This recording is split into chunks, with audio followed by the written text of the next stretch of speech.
I'm child free. I'm child free now by choice. Yeah. So childless for women who actually wanted children and always knew they wanted children and they feel like something is missing is childless. They use the term childless. For women who are people who are child free, like just the weight of always wanting a child, it's not there. So instead of feeling like we're missing something, we're just living life freely without children. So that's the difference. And when I started the documentary, I didn't know that. So I was saying childless, and then someone pulled me aside and said that that was an offensive term to women who are child free. And I didn't know the difference.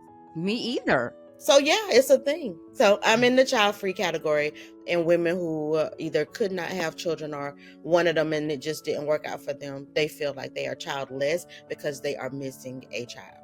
Obviously, you didn't know it when you did the documentary. Remind me again, because you had worked on that documentary for years. For 1,000 years. So my research started in 2015, and my principal photography shooting started in 2017. You were my first interview, my first guest. Was I really? Yeah, you were my first interview. Gosh. Well, okay. We've come a long way. We've been together a long time. So it's been 10 years since I started the research, and then 8 years since we started filming. When in that process, when in those specific moments, conversations, experiences, or whatever, did your perspective shift?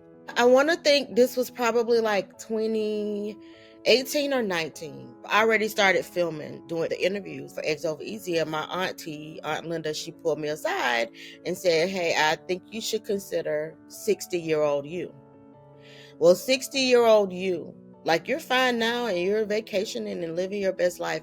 Will 60-year-old you be okay with your decision to not have children? And let me say, it wasn't like, oh, I never wanted kids. But by the time I hit 34, I wasn't married. I didn't want to be a parent by myself because my mother's a single mom. And it was very hard. And I'd always said, I will never do that. Like, we made it out alive, but it was tough. So that's not something that I wanted to do for my personal journey. Although, kudos to those if that's the choice that they make. It just wasn't for me.